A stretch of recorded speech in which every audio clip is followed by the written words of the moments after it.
तो आपने कुछ दिन पहले न्यूज़ सुना होगा, नर्सिंग का वैकेंसी निकलेगा आपका एम्स में। तो अभी नर्सिंग का वैकेंसी निकल चुका है, नर्सेट 10 का नोटिफिकेशन निकल चुका है और यह रहा उस नोटिफिकेशन का PDF यहाँ पर आप देख सकते हैं। तो चलिए उस वैकेंसी के ऊपर इस वीडियो में डिटेल में डिस्कशन करते हैं।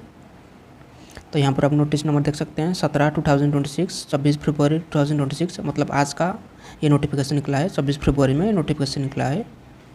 तो यहाँ पर आप लिखा है देख सकते हैं, online application is invited for the nursing officer recruitment common eligibility test NORCET 10 for the recruitment of nursing officer post at level 7। तो यहाँ पर आप एलिजिबिलिटी देख सकते हैं, लिखा है एसेंशियल क्वालिफिकेशन आपका BSc नर्सिंग कंप्लीट होना चाहिए, नहीं तो आप GNM भी जो किए हैं वो भी से अप्लाई कर सकते हैं। उसके साथ आपका रजिस्ट्रेशन भी कंप्लीट होना चाहिए, इंडियन नर्सिंग काउंसिल से आपका रजिस्ट्रेशन भी कंप्लीट होना चाहिए। और जो BSc नर्सिंग किए हैं उनके लिए कोई भी एक्सपीरियंस की आवश्यकता नहीं है, लेकिन जो GNM किए हुए हैं उनके लिए आपका 2 ईयर का एक्सपीरियंस होना चाहिए मिनिमम 50 बेडेड हॉस्पिटल में, जहाँ पर 50 बेड वाले हॉस्पिटल में आपका 2 ईयर का एक्सपीरियंस होना चाहिए, तभी आप अप्लाई कर सकते हो। उसके साथ आपका एज 16 मार्च तक 18 से 30 के बीच में होना चाहिए, 18 से 30 के बीच में आपका एज होना चाहिए 16 मार्च तक। उसके बाद आपका जनरल OBC के लिए आपका लगेगा 3000 एप्लीकेशन फ़ी, मतलब फॉर्म फिलअप फीस आपका 3000 लगेगा। और जो SC ST EWS है उनके लिए 2400 आपका रहेगा। और जो पर्सन विद डिजेबिलिटी है उनके लिए आपका एग्जेम्प्टेड, मतलब कोई भी फीस नहीं रहेगा, आपके लिए बिल्कुल फ्री होगा ऑनलाइन एप्लीकेशन। तो यहाँ पर और एक पॉइंट इंपॉर्टेंट पॉइंट लिखा है कि जो भी SC ST स्टूडेंट्स हैं उनका फीस रिफंड हो जाएगा। कब रिफंड होगा? अगर वो एग्जाम अटेंड करते हैं तो अगर वो एम्स का CBT एग्ज़ाम अटेंड करते हैं तो वो एलिजिबल हो जाएंगे उनका फीस रिफंड के लिए। उसके साथ आपका ऑनलाइन का जो कंप्यूटर बेस्ड टेस्ट होगा, जो कंप्यूटर एग्जाम होगा आपका, वो डेट यहाँ पर लिखा है 11 अप्रैल 2026 आपका डेट है, जो आपका प्रिलिमिनरी के लिए। और जो मेंस एग्जाम है उनके लिए आपका 30 अप्रैल 2026 आपका डेट रहा। अभी डिटेल्स को आप इनका ऑफिशियल वेबसाइट www.emsexam.ac.in में जाकर आप इसे देख सकते हैं या चेक कर सकते हैं। इस वाले नोटिस को भी आप वहाँ पर से डाउनलोड कर सकते हैं। उसके बाद नीचे जाएंगे, आपको यहाँ पर मिलेगा लास्ट डेट आपका 16 मार्च, ये रहा लास्ट डेट। 5 बजे का टाइम है आपके पास, 16 मार्च के 5 बजे तक। उसके साथ आपका 24 फरवरी, मतलब आज से ही आपका ऑनलाइन एप्लीकेशन शुरू हो गया है।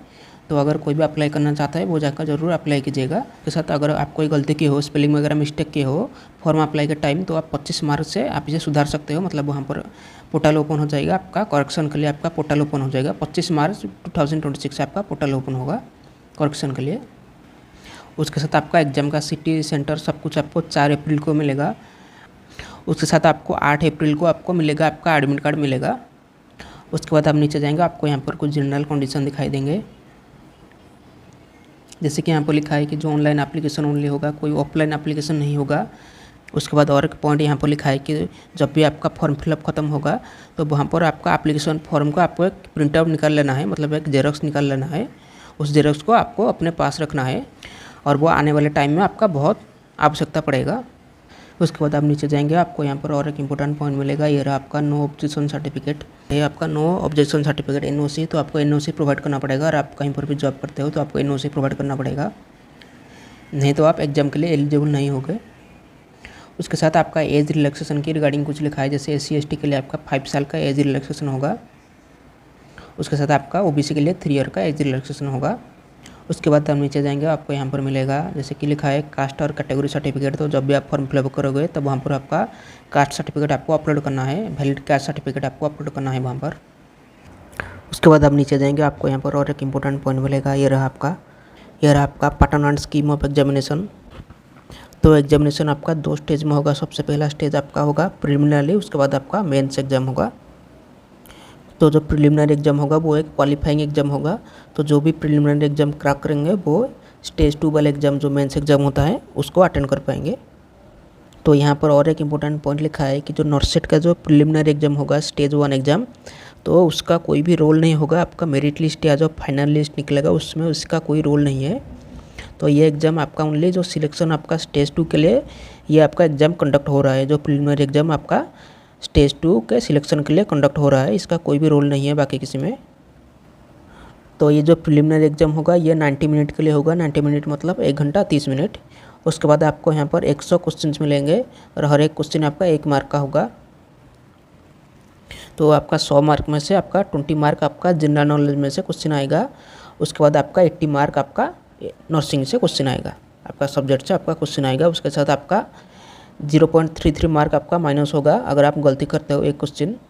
उसके साथ जो अनरिजर्व्ड और EWC है इनके लिए आपका 50% मार्क चाहिए क्वालिफाइंग के लिए आपका नॉर्सेट प्रिलिमिनरी, और 45% आपका चाहिए OBC के लिए। अगर आप क्वालिफाई करना चाहते हैं प्रिलिमिनरी तो आपको 45% मार्क लाना होगा OBC कास्ट के लिए। उसके बाद आपका 40% SC ST के लिए।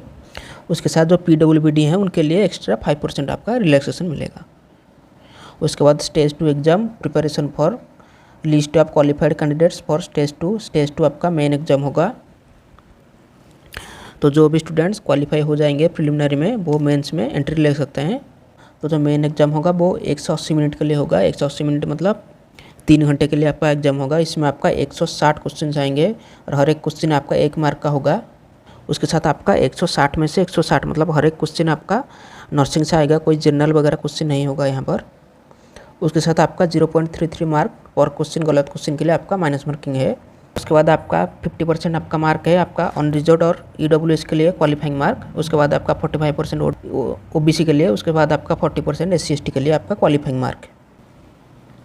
तो अगर कोई सिनारियो ऐसा भी होता है, जो सपोज करो अगर कोई स्टूडेंट्स वो मार्क लाया है आपका 150 मार्क वो अचीव किया है, उसके साथ और भी बहुत सारे स्टूडेंट्स होंगे वो जो 150 मार्क्स अचीव किए होंगे, तो इस केस में आपका सबसे पहले डेट ऑफ बर्थ को प्रायोरिटी मिलेगा। तो जो भी बड़े हैं उनके लिए, जो एज में बड़े हैं उनके लिए ज़्यादा प्रायोरिटी मिलेगा। तो अगर वो दोनों सेम एज के होते हैं तो उसके बाद उनका नेगेटिव मार्किंग चेक होगा। तो जो भी कुछ स्टूडेंट्स ज़्यादा नेगेटिव मार्किंग नहीं किए होंगे उनको ही सिलेक्शन करा जाएगा। यहाँ पर एक लिखा है, आप चाहे तो पढ़ सकते हो। रिजोल्यूशन ऑफ टाई केस में आप यहाँ पर लिखा है, आप चाहे तो पढ़ सकते हो। उसके बाद आपका सिलेबस, तो सिलेबस जो भी आपका है नर्सिंग का सिलेबस, उस सिलेबस को आप फॉलो करेंगे। उसके बाद आपका प्रिपरेशन ऑफ मेरिट लिस्ट कैसे आपका प्रिपेयर होगा। Merit list of qualified candidates shall be prepared based on performance in CBT as per the qualifying stage 2 NORCET mains only. तो आपका नॉर्सेट का जो मेंस एग्जाम होगा स्टेज 2 एग्जाम, उस exam के मार्क के बेसिस पर आपका मेरिट लिस्ट प्रिपरेशन होगा। उसके बाद आप नीचे जाएंगे, आपको यहाँ पर मिलेगा all candidates who is to apply for the recruitment for the post of nursing officer are required to apply online for the NORCET examination conducted by AIIMS new Delhi on the website www.aimsexam.ac.in। तो यहाँ पर आप जाके सब कुछ आप rules regulation पढ़ के आप इसे अप्लाई कर सकते हैं। उसके साथ आप ये वाला नोटिस को भी वहाँ पर डाउनलोड कर सकते हैं, नहीं तो आप हमारे टेलीग्राम चैनल को ज्वाइन करके वहाँ पर डाउनलोड भी कर सकते हैं ये वाला नोटिस। तो आशा करता हूँ आपका बहुत इंपॉर्टेंट इन्फॉर्मेशन मिला होगा। तो इस प्रकार का वैकेंसी के रिलेटेड इन्फॉर्मेशन पाने के लिए आप हमारा चैनल को सब्सक्राइब कर लीजिए। तो अगर एम्स नर्सिंग में कोई न्यूज़ आता है जैसे एडमिट कार्ड वगैरह, तो आप हमारे चैनल में वो वाला वीडियो भी देख सकते हैं, आपको न्यूज़ मिल जाएगा हमारे चैनल पर। जैसे ही आपका एडमिट कार्ड रिलीज होगा हम वीडियो अपलोड कर देंगे। उसके साथ अगर आपको कहीं पर भी कुछ डाउट है तो आप हमें कमेंट बॉक्स में पूछ सकते हो। अगर आपको फॉर्म फिलअप में कोई भी इशू हो रहा है तो आप हमें बोल सकते हो, हम उसके ऊपर भी एक वीडियो बना देंगे। तो यहाँ पर और एक इम्पोर्टेंट पॉइंट छूट गया था, ये रहा आपका कहाँ पर कितना वैकेंसी निकला है। तो जैसे कि आपका एम्स भोपाल में आपका निकला है, जो अनरिजर्व्ड कैटेगरी के हैं उनके लिए आपका निकला है। फीमेल के लिए टोटल आपका 14 पोस्ट निकला है। आपका मेल के लिए 4 पोस्ट, फीमेल PWBD के लिए 25 पोस्ट, मेल PWBD के लिए 6 पोस्ट, टोटल आपका 49 पोस्ट निकला है एम्स भोपाल अनरिजर्व्ड कैटेगरी के लिए। इस प्रकार से बहुत सारा पोस्ट निकला है और टोटल आपका मिलाकर सब कुछ निकला है 2551 पोस्ट आपका निकला है वैकेंसी नोटिफिकेशन में। यहाँ पर आप देख सकते हैं टोटल नर्सिंग वैकेंसी के साथ। इस वीडियो को यहीं पर समाप्त करते हैं। अगर आपको कुछ डाउट है तो आप हमें कमेंट बॉक्स में पूछ सकते हो, आपको इंस्टेंटली आपको रिप्लाई मिल जाएगा। तो मिलते हैं दूसरे वीडियो में।